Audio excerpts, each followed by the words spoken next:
आज का दिन हर भारतीय के लिए बेहद खास है। दरअसल आज पूरा देश आज़ादी का जश्न मना रहा है। आज यानी कि 15 अगस्त के दिन 1947 में हमारा देश अंग्रेज़ों की गुलामी से आज़ाद हुआ था। आज़ादी की इस जंग में न जाने कितने वीरों ने अपनी जान गंवाई। कई साल तक चली लड़ाई के बाद 1947 में भारत को आज़ादी मिली। बीते 10 साल की तरह इस बार भी प्रधानमंत्री नरेंद्र मोदी ने लाल किले पर झंडा फहराया, स्वतंत्रता दिवस पर ध्वजारोहण किया। ऐसा करने वाले वो तीसरे पीएम बने हैं। उनसे पहले पंडित जवाहरलाल नेहरू ने 17 बार और इंदिरा गांधी ने 16 बार लाल किले से झंडा फहराया था।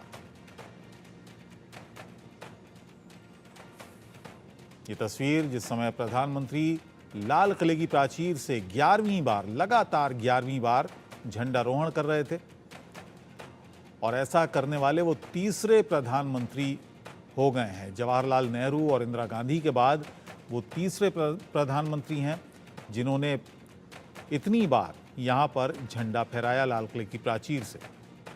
पंडित जवाहरलाल नेहरू 17 बार, 17 साल वो प्रधानमंत्री रहे लगातार। इसके अलावा इंदिरा गांधी जिन्होंने 16 बार लाल किले से झंडा फहराया और प्रधानमंत्री नरेंद्र मोदी, मौजूदा प्रधानमंत्री, इन्होंने 11वीं बार ये झंडारोहण किया।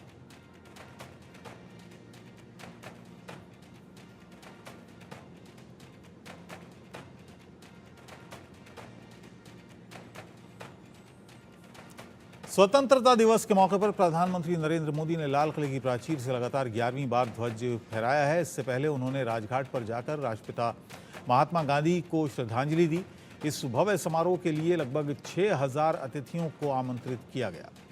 हाल ही में संपन्न पेरिस ओलंपिक में भाग लेने वाले भारतीय दल को भी समारोह में भाग लेने के लिए आमंत्रित किया गया था।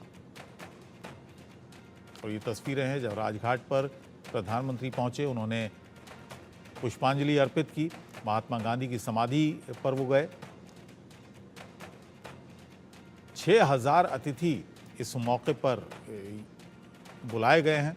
उनमें भारतीय दल जो पेरिस ओलंपिक में हिस्सा लेने के बाद वापस स्वदेश लौटा है, उसको भी खास आमंत्रित किया गया था इस समारोह में शामिल होने के लिए।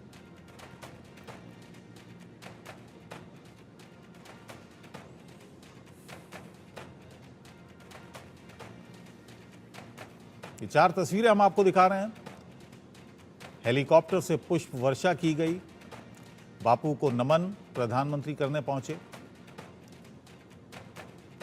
गार्ड ऑफ ऑनर लिया प्रधानमंत्री ने और उसके बाद फिर लाल किले की प्राचीर पर जाकर उन्होंने झंडा फहराया और राष्ट्र को संबोधित भी किया।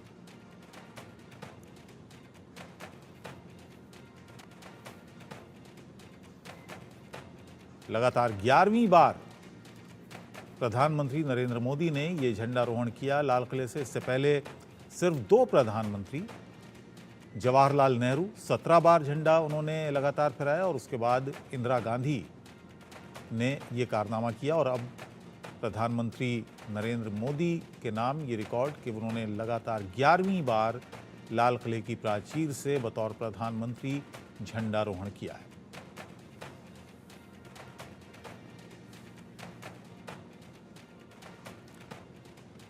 प्रधानमंत्री मोदी ने 78वें स्वतंत्रता दिवस पर सबसे लंबा भाषण देते हुए अपना ही रिकॉर्ड तोड़ दिया। पिछली बार पीएम ने लाल किले से 90 मिनट का भाषण दिया था। 2015 में प्रधानमंत्री मोदी ने 86 मिनट का भाषण देकर देश के पहले पीएम जवाहरलाल नेहरू के सबसे लंबे भाषण का रिकॉर्ड तोड़ा था। इस साल उन्होंने 103 मिनट का भाषण दिया। इस दौरान उन्होंने कई मुद्दों पर देशवासियों को संबोधित किया।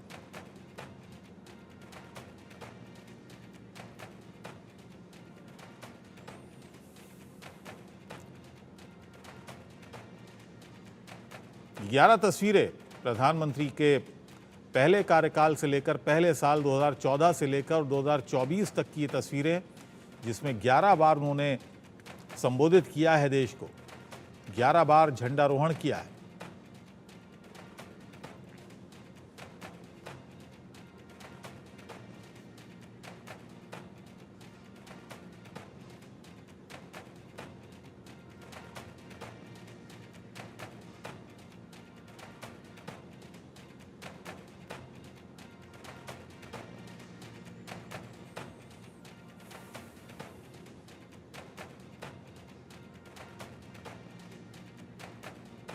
सबसे पहले प्रधानमंत्री मोदी ने तीसरा मौका देने के लिए देशवासियों का धन्यवाद किया। पीएम ने कहा कि हम तीसरे टर्म में 3 गुना तेजी से काम करेंगे, 3 गुना शक्ति लगाएंगे और देशवासियों को 3 गुना परिणाम लाकर देंगे। 60 साल बाद लगातार तीसरी बार आपने हमें देश सेवा का मौका दिया है। मेरे 140 करोड़ देशवासी, आपने जो आशीर्वाद दिए हैं, उस आशीर्वाद में मेरे लिए एक ही संदेश है, जन जन की सेवा, हर परिवार की सेवा, हर क्षेत्र की सेवा और सेवा भाव से समाज की शक्ति को साथ लेकर के विकास की नई ऊंचाइयों पर पहुंचना, 2047 विकसित भारत के सपने को लेकर के चलना, उसी एक संदेश को लेकर मैं आज लाल किले की प्राचीर से हमें आशीर्वाद देने के लिए मैं कोटि कोटि देशवासियों का सर झुका करके आभार व्यक्त करता हूं। मैं उनके प्रति नतमस्तक होता हूं और मैं उनको विश्वास दिलाता हूं कि हमें नई ऊंचाइयों को नए जोश के साथ आगे बढ़ना है। हमें सिर्फ जो हो गया है वो संतोष मान करके बैठने वाले हम लोग नहीं हैं, वो हमारे संस्कार में नहीं है। हम कुछ और करने के लिए, कुछ और आगे बढ़ने के लिए और कुछ और नई ऊंचाइयों को पार करने के लिए हम आगे बढ़ना चाहते हैं। पीएम मोदी पिछली सरकार को घेरने पर कहा कि दुर्भाग्य से हमारे देश में आज़ादी के बाद लोगों को एक प्रकार के माई बाप कल्चर से गुजरना पड़ा, लेकिन हमने गवर्नेंस के इस मॉडल को बदला। आज सरकार खुद लाभार्थी के पास जाती है। साथियों, दुर्भाग्य से हमारे देश में आजादी तो मिली, लेकिन लोगों को एक प्रकार से माई बाप कल्चर से गुजरना पड़ा। सरकार के पास मांगते रहो, सरकार के पास हाथ फैलाते रहो, किसी की सिफारिश के लिए रास्ते खोजते रहो, वही कल्चर डेवलप हुआ था। आज हमने गवर्नेंस के इस मॉडल को बदला है। आज सरकार खुद लाभार्थी हितार्थी के पास जाती है। आज सरकार खुद उसके घर गैस का चूल्हा पहुंचाती है। आज सरकार खुद उसके घर पानी पहुंचाती है। आज सरकार खुद उसके घर बिजली पहुंचाती है। आज सरकार खुद उसको आर्थिक मदद दे करके विकास के नए आयामों को चर करने के लिए प्रेरित करती है, प्रोत्साहित करती है। आज सरकार खुद नौजवान के स्किल डेवलपमेंट के लिए अनेकविध कदम उठा रही है। साथियों, बड़े रिफॉर्म्स के लिए हमारी सरकार बहुत ही प्रतिबद्ध है और हम इसी के द्वारा देश में प्रगति की राह को चुनना चाहते हैं। पीएम मोदी ने लाल किले की प्राचीर से करप्शन का मुद्दा उठाया। उन्होंने कहा कि भ्रष्टाचार के खिलाफ मेरी लड़ाई ईमानदारी के साथ जारी रहेगी। मैं उनके लिए भय का वातावरण पैदा करना चाहता हूं। देश के सामान्य नागरिक को लूटने की जो परंपरा बनी है, उस परंपरा को मुझे रोकना है। हमारा हर देशवासी भ्रष्टाचार की दिमक से परेशान रहा है। हर स्तर के भ्रष्टाचार ने सामान्य मानवीय का व्यवस्थाओं के प्रति विश्वास तोड़ दिया है। उसको अपनी योग्यता, क्षमता का प्रति अन्याय की जो गुस्सा होता है, वो राष्ट्र की प्रगति में नुकसान करता है। और इसलिए हमने व्यापक रूप से भ्रष्टाचार के खिलाफ एक जंग छेड़ी। इसलिए ईमानदारी के साथ भ्रष्टाचार के खिलाफ मेरी लड़ाई जारी रहेगी, तीव्र गति से जारी रहेगी और भ्रष्टाचारियों पर कार्रवाई जरूर होगी। मैं भ्रष्टाचारियों के लिए भय का वातावरण पैदा करना चाहता हूं, ताकि देश के सामान्य नागरिक को लूटने की जो परंपरा बनी है, उस परंपरा को मुझे रोकना है। और प्रधानमंत्री ने आगे कहा कि देश में इतना महान संविधान होने के बावजूद कुछ ऐसे लोग हैं जो भ्रष्टाचार का महिमा मंडन कर रहे हैं और खुलेआम भ्रष्टाचार की जय जयकार कर रहे हैं। भ्रष्टाचार का जो महिमा मंडन हो रहा है, वो स्वस्थ समाज के लिए बहुत बड़ी चुनौती है और चिंता का विषय बन गया है। क्या कोई कल्पना कर सकता है कि मेरे ही देश में इतना महान संविधान हमारे पास होने के बावजूद भी कुछ ऐसे लोग निकल रहे हैं जो भ्रष्टाचार का महिमा मंडन कर रहे हैं, खुलेआम भ्रष्टाचार का जय जयकार कर रहे हैं। समाज में इस प्रकार के बीज बोने का जो प्रयास हो रहा है, भ्रष्टाचार का जो महिमा मंडन हो रहा है, भ्रष्टाचारियों की स्वीकार्यता बढ़ाने का जो निरंतर प्रयास चल रहा है, वो स्वस्थ समाज के लिए बहुत बड़ी चुनौती बन गया है, बहुत बड़ी चिंता का विषय बन गया है। भ्रष्टाचारियों के प्रति समाज में दूरी बनाए रखने से ही किसी भी भ्रष्टाचारी को उस रास्ते पर जाने से डर लगेगा। अगर उसका महिमा मंडन होगा तो जो आज भ्रष्टाचार नहीं करता है उसको भी लगता है कि तो समाज में प्रतिष्ठा का रंग बन जाता है, उस रास्ते में जाने में बुरा नहीं है। अपने संबोधन में 10 साल के विकास कार्यों को बताते हुए उन्होंने कहा कि आज के युवाओं में आत्मविश्वास बढ़ा है। मेरे देश का नौजवान इंक्रीमेंटल प्रगति में विश्वास नहीं रखता, वो लंबी छलांग लगाना चाहते हैं। ये भारत के लिए स्वर्णिम युग है। मैं कहना चाहूंगा, भारत के लिए गोल्डन एरा है। वैश्विक परिस्थितियों की तुलना में भी देखें, ये गोल्डन एरा है, ये हमारा स्वर्णिम कालखंड है। मेरे प्यारे देशवासियों, ये अवसर हमें जाने नहीं देना है, ये मौका हमें जाने नहीं देना चाहिए और इसी मौके को पकड़ करके अपने सपने और संकल्पों को लेकर के चल पड़ेंगे तो हम देश की स्वर्णिम भारत की जो अपेक्षा और हमें विकसित भारत का 2047 का लक्ष्य हम पूरा करके रहेंगे।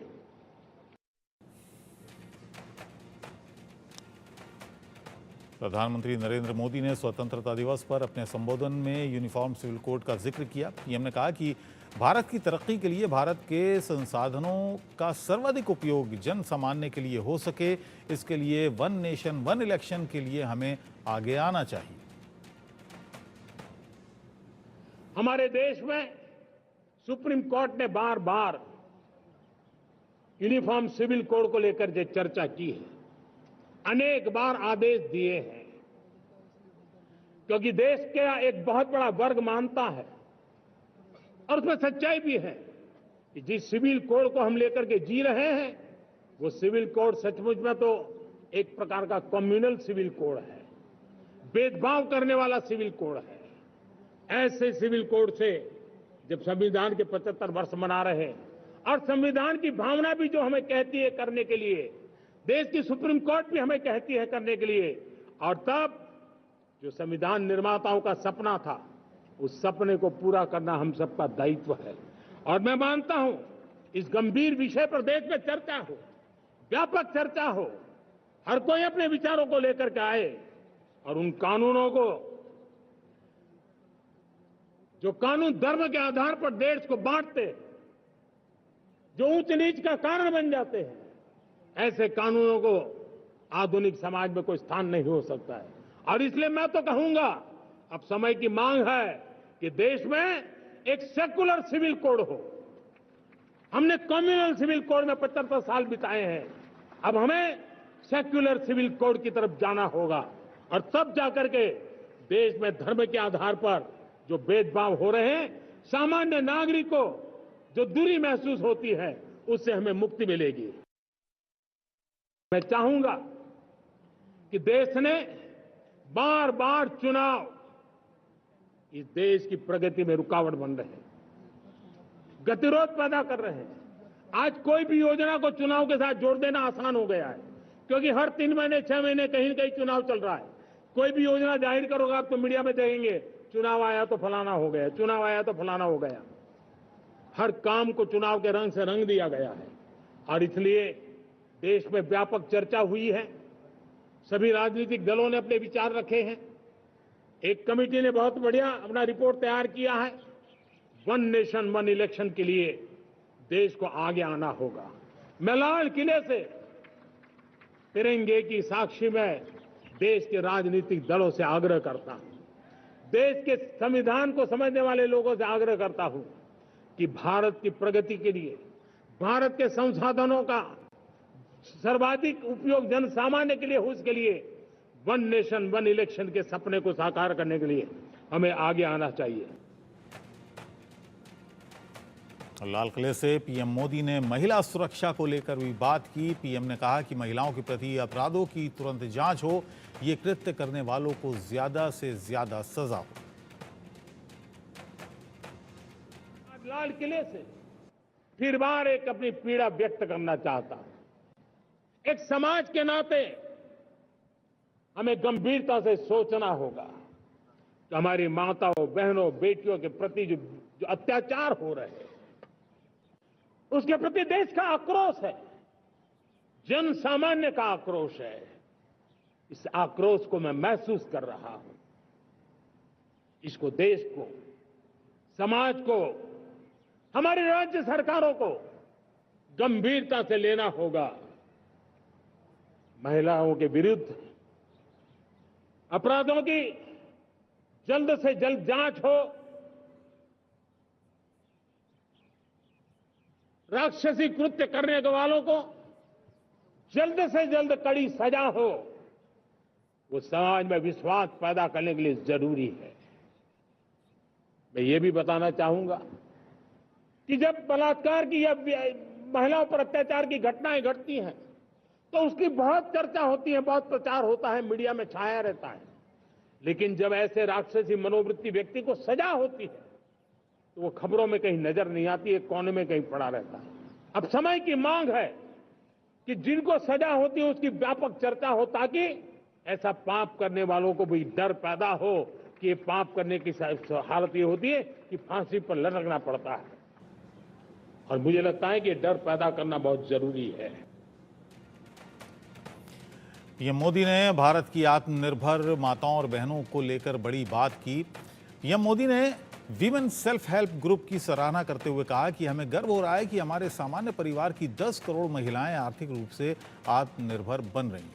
जब महिलाएं आर्थिक रूप से आत्मनिर्भर बनती हैं तो परिवार की निर्णय प्रक्रिया का हिस्सा बन जाती हैं। विमेन सेल्फ हेल्प ग्रुप आज 10 साल में हमारे 10 करोड़ बहनें विमेन सेल्फ हेल्प ग्रुप में जुड़ी हैं। 10 करोड़ नई बहनें। हमें गर्व हो रहा है कि हमारे सामान्य परिवार की, गांव की 10 करोड़ महिलाएं आर्थिक रूप से आत्मनिर्भर बन रही हैं। और जब महिला आर्थिक रूप से आत्मनिर्भर बनती हैं तब परिवार की निर्णय प्रक्रिया की हिस्सेदार बनती हैं, एक बहुत बड़ी सामाजिक परिवर्तन की गारंटी लेकर के आती है। मुझे गर्व है इस बात पर। नई शिक्षा नीति के बारे में मोदी ने कहा कि नई शिक्षा नीति बेहतर तरीके से कई राज्यों में लागू की गई है। 21वीं सदी के अनुरूप शिक्षा नीति है। विकसित भारत के लिए जो जरूरत है उसे पूरा किया जा रहा है। मेरे प्यारे देशवासियों, आज नई शिक्षा नीति बहुतेक मात्रा में कई राज्यों ने उसको अच्छे इनिशिएटिव लिए हैं और उसके कारण आज एक 21वीं सदी के अनुरूप हमारी शिक्षा व्यवस्था को जो हम बल देना चाहते हैं और विकसित भारत के सपने के लिए जिस प्रकार से मानव समूह तैयार करना चाहते हैं, नई शिक्षा नीति बहुत बड़ी भूमिका अदा। मैं नहीं चाहता हूं कि मेरे देश के नौजवानों को अब विदेशों में पढ़ने के लिए मजबूर होना पड़े। मध्यम वर्गीय परिवार के लाखों करोड़ों रुपया बच्चों को विदेश पढ़ने के लिए भेजने में खर्च हो जाए। हम यहां ऐसी शिक्षा व्यवस्था का विकसित करना चाहते हैं कि मेरे देश के नौजवानों को विदेश जाना न पड़े, मेरे मध्यम वर्गीय परिवारों को लाखों करोड़ रुपया खर्च करना न पड़े। इतना ही नहीं, ऐसे संस्थान निर्माण हो ताकि विदेशों से लोग भारत के अंदर उनका मुंह मोड़े। प्रधानमंत्री नरेंद्र मोदी ने स्वतंत्रता दिवस पर लाल किले की प्राचीर से बड़ा ऐलान किया है। पीएम मोदी ने घोषणा की कि 5 साल में मेडिकल की 75,000 सीटें बढ़ाई जाएंगी। हर साल करीब 25,000 युवा हर साल विदेश में मेडिकल एजुकेशन के लिए जाते हैं। ऐसे में उन्हें देश में ही दाखिला मिल जाएगा।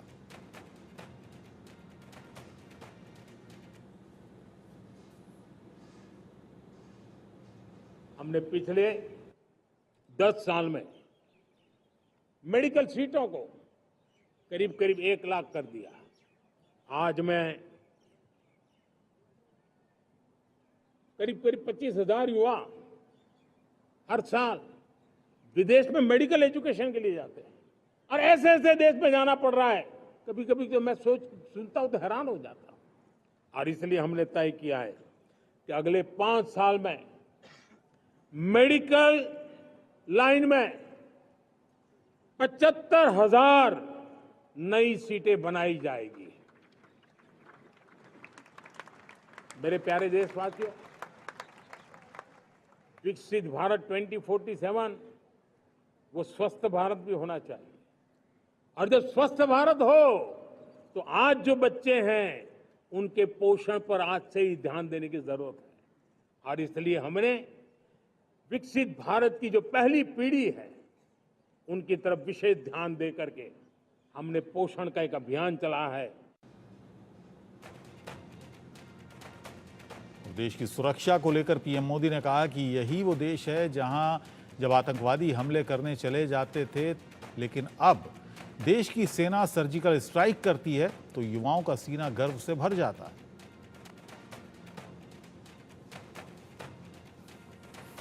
यही देश है जो कभी आतताई आतंकवादी हमें आकर के मार के चले जाते थे, जब देश की सेना सर्जिकल स्ट्राइक करती है, जब देश की सेना एयर स्ट्राइक करती है तो देश के नौजवानों का सीना ऊंचा हो जाता है, तन जाता है, गर्व से भर जाता है। और यही बातें हैं जो आज 140 करोड़ देशवासियों का मन गर्व से भरा हुआ है, आत्मविश्वास से भरा हुआ है। प्रधानमंत्री ने लाल किले से बांग्लादेश के हालात पर भी चिंता जाहिर की। पीएम ने कहा कि बांग्लादेश में जो कुछ हुआ है उसको लेकर चिंता होना स्वाभाविक है। मैं आशा करता हूं कि वहां हालात जल्द सामान्य होंगे और हिंदू अल्पसंख्यक परिवारों की सुरक्षा सुनिश्चित होगी। मेरे प्यारे देशवासियों, बांग्लादेश में जो कुछ भी हुआ है उसको लेकर पड़ोसी देश के नाते चिंता होना, मैं इसको समझ सकता हूं। मैं आशा करता हूं कि वहां पर हालात जल्द ही सामान्य होंगे। खास करके 140 करोड़ देशवासियों की चिंता कि वहां हिंदू, वहां के अल्पसंख्यक, उस समुदाय की सुरक्षा सुनिश्चित हो। भारत हमेशा चाहता है कि हमारे पड़ोसी देश सुख और शांति के मार्ग पर चले। शांति के प्रति हमारा कमिटमेंट है, हमारे संस्कार है।